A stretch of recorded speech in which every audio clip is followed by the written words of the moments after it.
What's up, Disney Infiniteers? Welcome to today's video where we check out all the 2025 Halloween event community creations for Disney Infinity. Halloween brings another fun Disney Infinity event where the community creators come together to create themed toy boxes for the fans to enjoy. I'm excited to see what people made this year, so grab some of that Halloween candy you've collected, sit back, and enjoy this recap of everything that was created for Halloween 2025. Let's kick this Halloween event off with Shard Collector Games, who submitted his entry, Enter the Goblin's Dungeon. In this beautifully created toy box, Shard takes Mickey on an adventure through a spooky castle. As Mickey enters, you can see some spooky atmospheric effects all around. Mickey will battle a few foes with his magic attacks and continue to proceed onward. This next section showcased Shard's incredible toy box build, which includes complex staircases and floor levels. He's so good at this. As Mickey enters the next hallway, everything goes dark, and Mickey continues on in this spooky dungeon. Eventually, Mickey will find himself in front of a pedestal with a sword. Carry on towards the hallway, and the doors will shut behind you. Use the key to open the first door, and you will begin fighting enemies behind the locked gates. Defeat them, and advance down the hall to a larger room with scary decor, masks, and ancient pillars. A message saying, "Not right now," appears, and you'll have to make your way across the dungeon to another room with a puzzle. Here, you'll have to step on the stone pillars and get the correct logo to light each of the torches. Once completed, you'll be able to open the chest itself containing an item. This puzzle reminds me of something straight out of the Legend of Zelda series. Move on to the next room and you'll come across a bridge with some mist underneath. Navigate across the bridges and you'll notice various rooms, including this one with a broken bridge. Should you fall, you'll be transported down below and will have to make your way back to the room. But first, make your way to this chest down low, and the mysterious fog will disappear across the bridge with the gap in it. Make your way back up and drop down the gap to the bottom layer. Now this layer is exquisitely crafted as you can roam the underneath part of the room, eventually making your way into the depths through a cave entrance. Down here, the color will change and Mickey will navigate underneath the dungeon itself in a beautiful labyrinth. Once you enter the final room, you will come face to face with the Goblin himself, who will engage in an epic battle. Defeat him and continue exploring the room, which features lava below. As you make your way through this area, you'll eventually arrive back to the mysterious room with all the masks. Head back to the locked area and you will be able to finally break the block to enter the room you couldn't access before. As Mickey walks down a long set of stairs, he'll arrive in an ancient looking room with pillars and a gem. Collect the gem and make your way out battling enemies along the way. As you continue towards the exit, tons of enemies and obstacles will come alive and you'll have to defeat them to escape the dungeon. Head to the exit to conclude this toy box. Now I adored the wonderful maze Shard has created here. His toy box versatility was on full display in this one. The twists and turns of the masterfully created dungeon was a spectacle to see. Amazing toy box. Professor Toybox returns to this year's event with his Trick or Treat toy box. This toy box is simple, yet a perfect one for Halloween. You'll take Phineas trick-or-treating through a neighborhood. First off, the visuals of this neighborhood are fantastic. The colorful buildings stand out, surrounded by the bright trees alongside the gray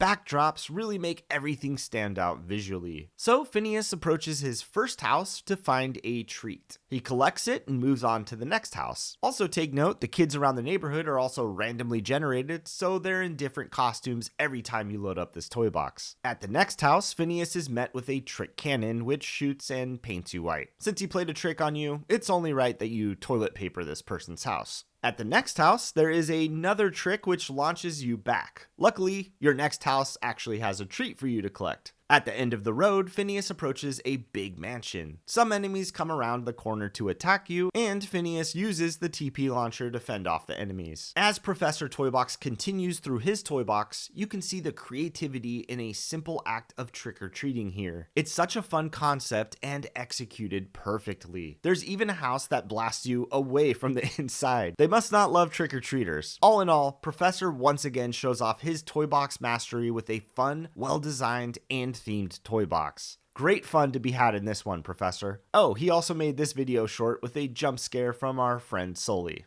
Clever. Papa H joined the event to announce that his Toybox save files are now available courtesy of the Toybox database team. This means the best of Papa H's Toyboxes will become available for download for Infinity players on PS4, PS5, and PC. You can grab them on the Disney Infinity Discord. In this video, he showcased one of his older Toyboxes, Haunted Manor, which is based on the ride from Disneyland Paris. And the great news for fans, this and many other creations will be heading our way for downloading and experiencing. I can't wait to jump into the many amazing creations of one of the best Toybox builders out there. Thanks so much, Papa H. John, the Toy Story, Wall-E, and Disney Infinity and Sonics fan, entered the event with their Woody and Buzz versus Nightmare Before Christmas villains Apocalypse in Disney Infinity Toybox. In this Toybox, John has set up a battle between Woody and Buzz, taking on some of the Nightmare Before Christmas villains on Extreme Mode. The backdrop for this is a Nightmare Before Christmas themed arena. Throughout this Toybox, you'll see tons of enemies on your screen chasing our little heroes around the arena, where you can use your abilities to take down each and every one. I really enjoy toy boxes like this because of the mashups. It's always so much fun to mess around in the toy box, and from the looks of this one, John had tons of fun. My money was always on our Toy Story friends here. The other submitted toy box from John was another mashup of Nightmare Before Christmas and Pixar. In this toy box, John created an entire Andy room full of toys and details, as well as an area for the Incredibles. The next area is for cars and planes, full of townspeople, decor, and much more. You can even see the V8 cafe and references to both movies. Another area features iconic scenery from the Monsters University films, as well as a giant 8-bit Mike Wazowski. How cool is that? Moving on to the next area, he built references to Wall-E and has the look and feel of that movie too. He also includes this up area with Carl and, of course, his iconic house. Another section is built around Finding Dory and features some of the toy box pieces placed around. The Nightmare Before Christmas part features a mini town with decor and townspeople from the film as well. Finally, he made a dark and spooky area where everything is dark and atmospheric for the event. I love mashups like this. Great toy boxes. Cool James 118 brought us a recreation of the Toy Story 2 Buzz Lightyear to the Rescue video game, originally released on the PlayStation 1. Not only did Cool James build a toy box, he actually went through and recreated the levels from the original game inside Disney Infinity 2.0's toy box. The levels on display here are all featured around Andy's house. The first part featured is Andy's bedroom, and as you can see from this footage, Cool James built a magnificent recreation of Andy's bedroom. This includes all the small details like toys on display, a basketball hoop on the wall, toy cars track, and even Andy's bed, all built to scale based off the PS1 level. There's even a challenge to take down some enemies under a 5-minute timer. Great touch here. The second level is Andy's attic. Like the first level, Cool James did a great job recreating the attic aesthetic with the details, colors, and scale inside this toy box. Here, you'll roam around and battle more enemies through the upstairs attic area. It's really impressive to see how incredible the sense of scale is in this toy box. The attic looks breathtaking here, especially the upper part where Buzz can traverse across the wood beams. The next part is the living room. You'll start from upstairs and make your way down to the living room. And like the other areas, Cool James has done an incredible job reimagining the size of the PS1 game here inside the toy box. This includes all the details like the dining table, stairs, and TV and furniture decor. It all looks flawless here. This continues into the next area of the house, the garage. I especially like the platforming sections he's added here for some gameplay variety as you make your way across the garage itself, also battling enemies across the platforming sections. You'll climb up, fight more enemies, and come across some sports toys. It all looks just so beautiful. Cool James even added an entire neighborhood part to this toy box where you can roam around outside of Andy's house. This even includes a day-night changer and some fun battles against enemies to mess around with. Even more impressive, you can fly over to Andy's pool, which is beautifully recreated outside of the house. Once again, just take a look at this. The sense of scale in this entire toy box is stunning. Cool James took a classical Disney PS1 game and faithfully recreated it here for the event. What a fantastic entry, Cool James. I loved it. JKG brings his Spider-Man Midnight Mystery toy box to the event. In this toy box, Spider-Man opens with himself seeing a billboard of, well, himself on the side of a building. Suddenly, his spidey senses begins tingling, and he's off to investigate a loose bolt on a crane. He'll swing through the air, eventually making his way over across the city and on top of the crane. He makes his way across the crane and fixes it, proclaiming all a good day's work as your friendly neighborhood Spider-Man. But Spidey quickly realizes all this helping around the city has him a little hungry. So he swings down by a local food stand to grab a piece of pizza. As he eats the slice, he notices something down the street, a police car on fire. Spider-Man notices the detective that needs help, and he swings by to save the detective from danger. He then notices an Oscorp keycard near the scene and decides to investigate further. Spider-Man then makes his way up to the Oscorp tower, where he enters a room on the upper end of the building. From here, Spider-Man will enter the building with desks all around. You'll make your way through the lab and find your way to this terminal, which when activated, you'll notice a barrier come down, revealing symbiote in its chambers. You then realize you're being attacked by Dr. Connors, but there are multiples of him. Defeat the enemies and you'll realize there is an error where the enemies are actually replicating. So Peter will need to synthesize an antidote, and quickly. From here, Spider-Man will defeat some more enemies who appear in the lab, take them down, use the terminal once again, and grab the antidote. After this, you'll grab a blueprint to find out where the missing researcher went. The blueprint lets you know it leads to the sewers. As you enter the sewers on the street level, you'll make your way through the tunnels to find Venom down below. Here, Spider-Man and Venom will have a battle. After winning, Spider-Man will look for a clue, and he stumbles across a pumpkin bomb.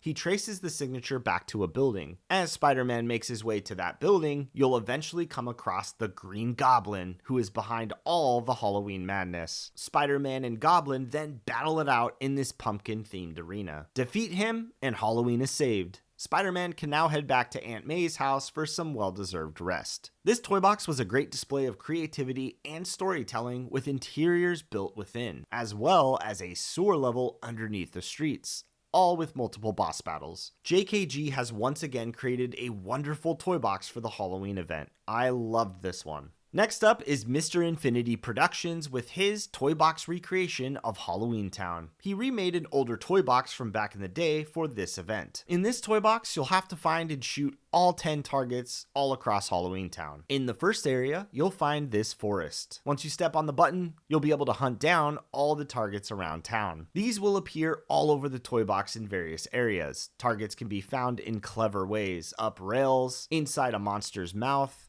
and hidden under archways. All in all, this is a pretty fun Halloween Town build as he continues showcasing his incredible building within the toy box. There's even a target up on Jack's house. Now he mentions he tried to make it look nostalgic since it was originally created before 3.0. Eventually you'll be able to find and shoot all the targets while fighting off some enemies around town as well. He showcases a bird's eye view of his toy box as well, which shows off the early toy box building days of Disney Infinity. Really enjoyed this one, Mr. Infinity Productions. Nice work here. The next entry is from Disney Infinity Soundtracks Project, who actually just unveiled unreleased Disney Infinity Toy Box Speedway music entitled IF3's Speedway Hub, Kevin Manthei. Now this is so cool for many reasons, but it's always great to see newly discovered things about Disney Infinity that you never seen, or in this case, heard before. Great work digging this one out. Go give it a listen. Cool G.I. Joe entered this year's event with her Mulan's Curse toy box. The toy box opens up with a beautiful town,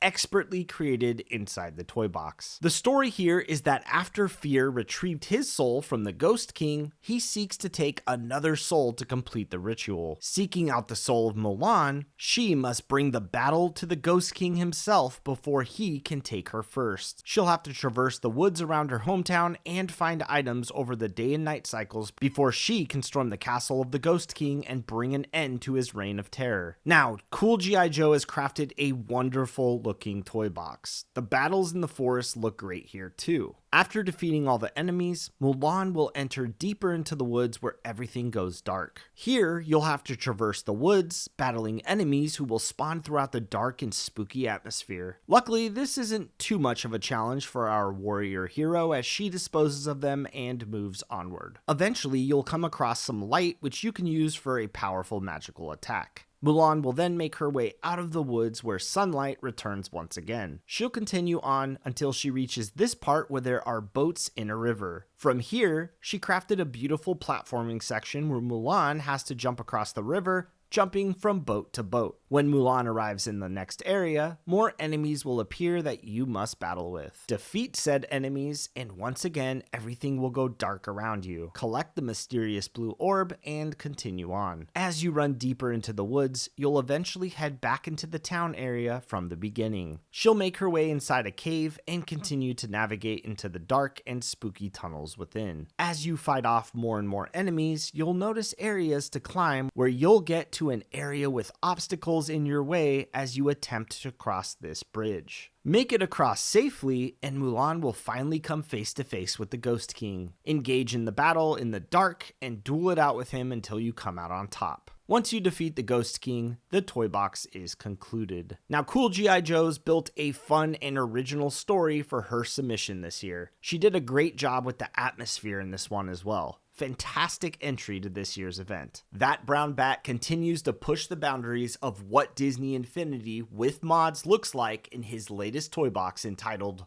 Bloodborne recreated in Disney Infinity with brown bat mods. This toy box features a near complete Bloodborne toy box for Disney Infinity 3.0 Gold Edition using his new released brown bat mod version 2.0. This toy box features Central Yarnum and the Sewer Aqueduct levels. Now this goes without saying, but Brown Bat has once again stunned all of us fans visually with his Brown Bat mod additions. And while he says this is not complete yet, it is absolutely insane to look at this. As you enter the first gate, you'll see the city looking enormous as you take on the first wave of enemies. Our hero, played by Jack Sparrow, will take down the foes and move on. You'll climb up to the next area, and once again, just take a look at that view. As you come across the next save point, you'll make your way into town where more enemies attack. The level of detail here is exquisite. The placement of the boxes in this area reminds me so much of the actual game. It's one of the things that Brown Bat does so well, the attention to detail. As you defeat the enemies, you'll be able to open up the gate and take on more of them. Continue navigating through the streets, you'll see more of the beautifully crafted toy box that Brown Bat has made here. The smoke in the surrounding areas also adds to the atmospheric aesthetics and lighting. Brown Bat mentions he also has sky domes cycling for different lighting throughout this toy box as well. The various areas just look amazing too. Fans will remember the carts from the game as shown off here. The world building here in this toy box is spot on for Bloodborne. The battles are also constant, just like the original game too. There's so much I can go into with this, but I think Brown Bat's visuals and what you're seeing on screen simply speaks for itself.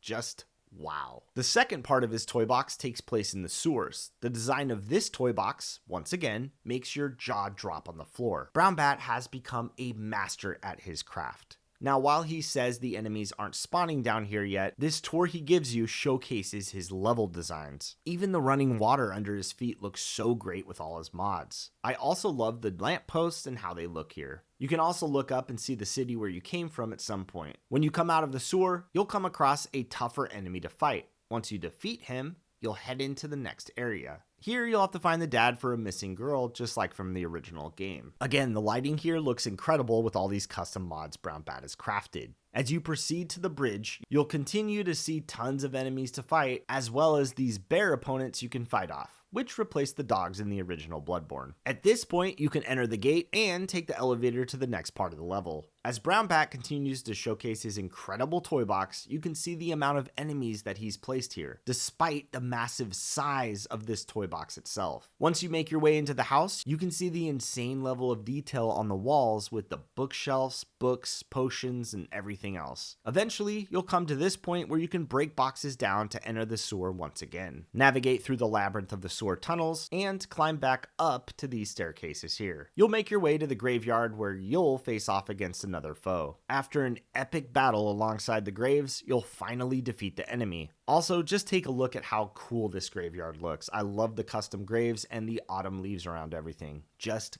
gorgeous. Now, Brown Bat has created something truly epic with this toy box. Even as a work in progress, this level of dedication is a commitment. This one blew me away. Yet somehow, he is also releasing a non-modded version as well, which you'll be able to download and play thanks to the Toybox database team. But guess what? Brown Bat had even more in store for us. His second toy box is a revisit and updated version of his original Jabba the Hutt palace interior. Utilizing his new set of Brown Bat mods, he revisited this toy box project with new details, additions, and updates. In fact, he told me that this new Brown Bat mod updates around 90% of the textures here. And right away, you can see the coloring and textures of the walls, which really matches the palace from Return of the Jedi. Now, Brown Bat talked about the changes in this toy box with reworked doors. There's even this part here where the Rancor pit now opens and drops you down below with the Rancors chasing you around, played by Wampa. Here, you can watch them fight each other. Once again, Brown Bat has so much detail in this toy box, he traverses the halls and shows off all the spectacular build that is Jabba's palace. He even shows off this lower part here, which is a trash compactor in this area where you can fight off more enemies. Brown Bat has once again showcased the power of his mods, even elevating older toy boxes such as this one and making them even more authentic. I adored looking at how accurate everything is here. Incredible submissions, Brown Bat. Keep on modding and pushing the boundaries of what Infinity can be. Continuing on with mods, Cassini has made an incredible discovery for this event. He found a way into the Rogue One playset remnants that are hidden within the game files left over from the canceled playset.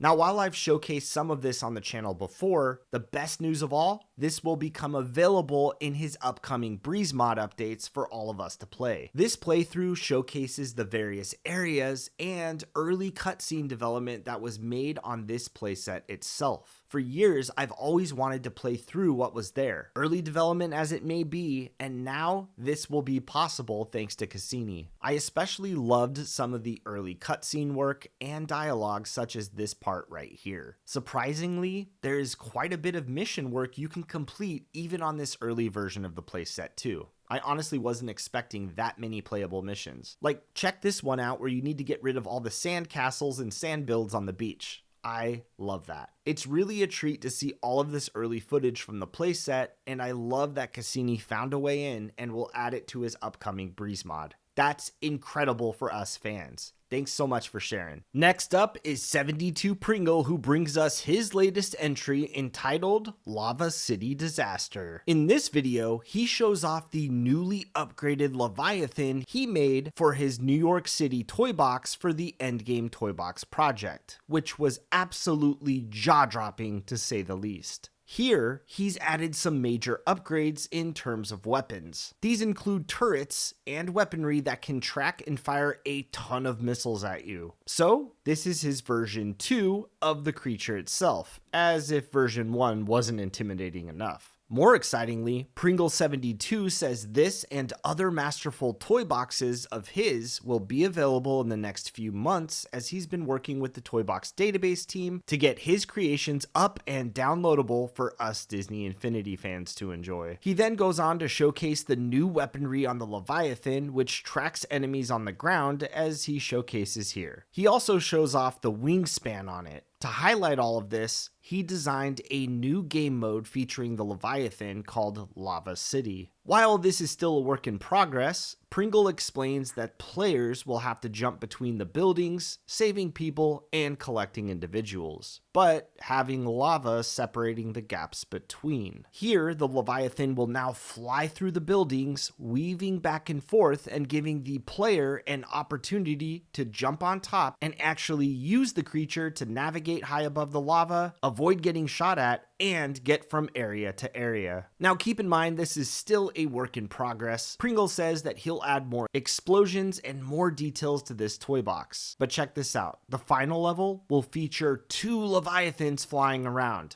That's insane. I can't wait to see the final version. Even if toy boxes like this aren't done, it's so inspiring to see creators continuing to build unique experiences inside Disney Infinity. Looking forward to the final product, 72 Pringle. This is going to be sick. Now, remember that big Marvel Avengers Endgame toy box collab we released earlier in the year? There was a 10 toy box maximum to that, and believe it or not, more work was underway for it. Additional side missions and toy boxes. So the next few toy boxes are showcases of additional endgame content that will be available for download, starting with the Bowtie Guy's Endgame Hub toy box entitled Tony Stark Quantum Echoes. In this toy box, Bowtie Guy has beautifully crafted a Tony Stark hub world for all the extra content. You'll see some cutscenes from the MCU movies throughout, like this conversation with his daughter where she says, "I love you 3000." The hub also features this elevator that you can take up and down to the main part of the hub world. When you walk up,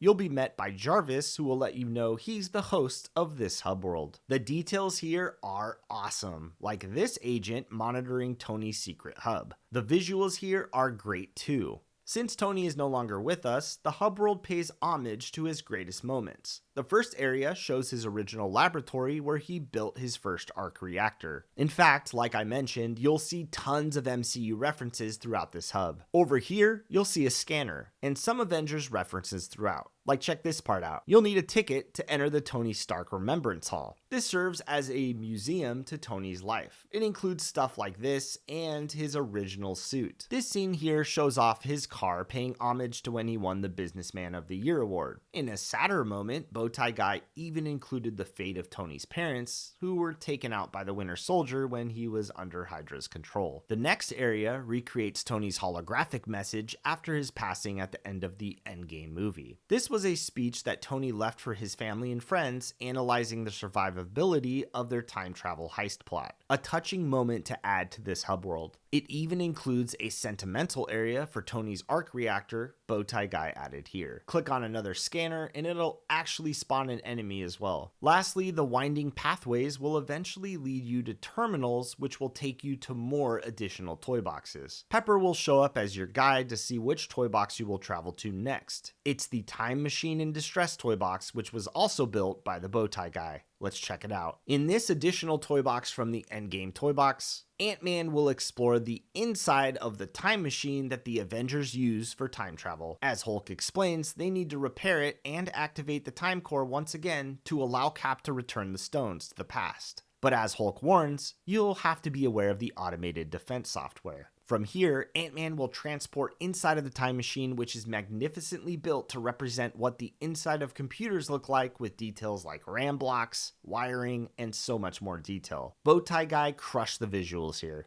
After the cutscenes, you'll spawn in and look at how amazing this toy box is. The creativity here is top notch. Ant-Man will go around different areas, taking out the security defense systems, all while looking for where to repair the time machine. This means you will dodge tons of turrets blasting at you. Once you reach this point and collect a chip piece, a 30-second timer will appear. The alarm sounds and malware detected appears. Next, Ant-Man must take care of more defense system enemies and survive. Once defeated, you'll notice a new path open up for Ant-Man to travel to. Make your way to this entrance here and head down the corridor. Take note of the flames on the walls of the interior here. Make your way up to the terminal and head back to the main area, and once again make your way to the other terminal. From here, you'll climb up this section with more enemies and hazards. Defeat said enemies for a lift to appear and climb up and on into the lift to make your way inside the mainframe. It's here where Ant-Man can make his way between the cleverly placed panels and avoid some of the defense hazards. Dodge the lasers to continue onwards. Next, you'll see a cutscene of the power supply overheating. Now you'll have to make your way back up and take care of it.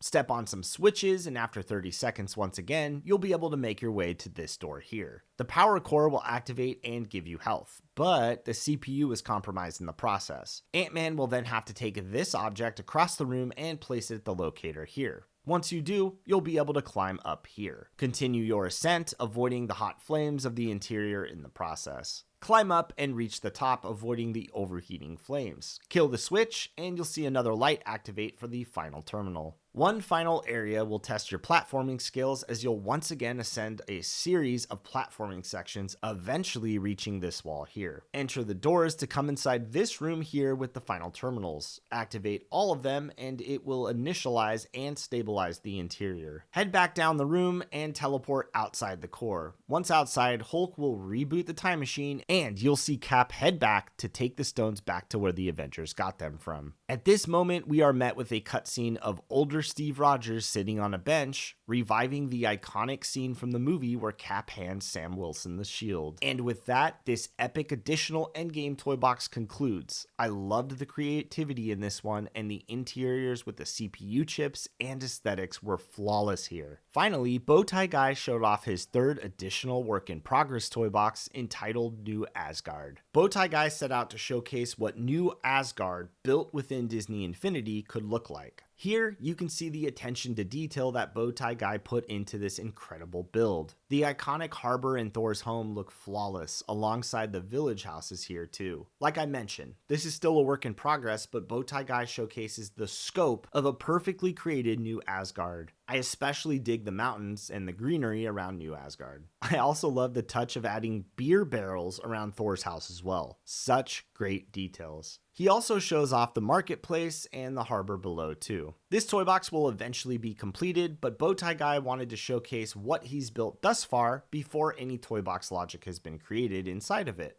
I dug these toy boxes. Thanks for showcasing the extra work you put into this collaboration. It is so inspiring. Finally, let's dive into Lion HD's quantum-sized toy box entitled Endgame Ant-Man's Return. In this toy box, Lion wanted to create a toy box where Ant-Man was able to return from the quantum realm, and right off the bat, we see Ant-Man falling into the quantum realm with this incredible cutscene. As Ant-Man is ready to return, the infamous snap happens, and Ant-Man is now stuck in the quantum realm. Now, right off the bat, this toy box is visually breathtaking, with the aesthetics, look, and vibes from the quantum realm flawlessly recreated here inside this toy box. Lion HD's latest toy box may very well be his best work. Right off rip, he comes across a ship that looks very similar to King the Conqueror's. Ant-Man realizes this may be his way out of the quantum realm, but he needs to power it on. As Ant-Man heads down the path, he's met with a huge monster in the quantum realm. So Ant-Man tries to fight off this monster, and you'll notice hit markers will appear around the monster's heads, and you'll need to hit each one, all while avoiding the attacks. But this seems to be too much of a fight for Ant-Man without help. So for now, he heads over to explore the area for something to help take down the monster with. He'll come across this protected weapon within a cave. Now it's protected by some mysterious barrier. So Ant-Man makes his way over to the first block and it lights up purple. Head back over to the stepping stones and match the first block on the left to its correct corresponding color. When you make your way to the second block, you'll notice it turns blue, with the third block turning green. Head back to the panels and match the correct colors to the corresponding block locations, and it will take down the barrier, where you'll be able to grab this weapon. Now it's time to head back to the monster, and you'll be able to shoot each target, creating a barrier around the three-headed monster. Hit enough targets quickly and you'll sink the quantum monster into the ground. I love that you can see the details of bubbles that will pop up from where the monster sank to, as well as this first gem you can now acquire for defeating it. But we'll need more to get out of here. From here, you'll have to locate these green triangular structures to reveal another gem. Make your way around the map and touch all three to collect yet another gem. The next puzzle is great too. This structure here will require you to find quantum realm animals and throw it inside the gates. Once you do, it will reveal a color, in this case yellow. Find another creature and bring it back once again. More of the blocks will turn yellow and green now. So something is working. Once you have the third animal, bring it back yet again to make more blocks appear with colors. Now purple will join the green and yellow. The fourth animal you collect will complete the puzzle with everything turning red and something happening inside the cube structure. You'll see the grid comes down and you'll be able to collect yet another gem. Now only two remaining. Hit the pyramid and another marker will show up across the map. Step on the switch and you'll be met with a top-down view of Ant-Man and a 60-second countdown timer. This is where things get nuts. there is a block traveling around 4 colored spheres. The idea here is you have to change the block color to match the color in the middle. You can achieve this by jumping and stopping the rotating block under each color to mix the block. Eventually, you'll have to match the desired middle color. Now, this toy box logic is mind-blowing, and you must match the middle color 3 times to advance. Once you've completed it 3 times, you'll be able to collect yet another gem. Now, only 1 remains. The final part of this toy box will require you to traverse up this mountain and make your way up and across these platforms. This is achieved by shooting the rotating obstacles, which will then create a blue platform that you can jump and stand on and then jump across. Be quick, as the objects you need to shoot will continue rotating up and around you. Once you traverse upwards enough, you'll be able to reach the top of this yellow thing in the sky. From here, you can shoot a platform to jump across to the pink one, and then on and on to the next one. Turn around and you'll see where your target is. Once again, carefully traverse high above the ground level to reach the final gem.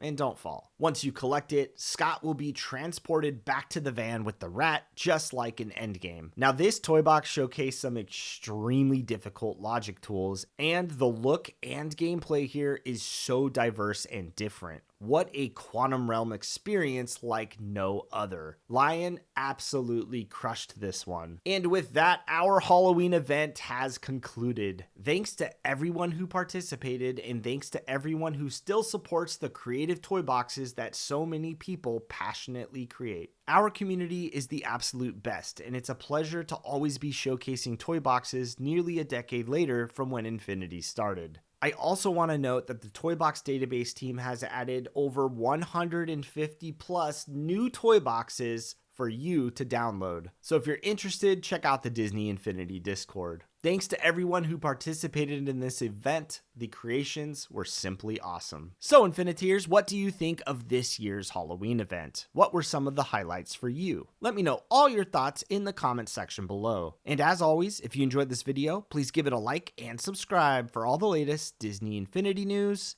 and content.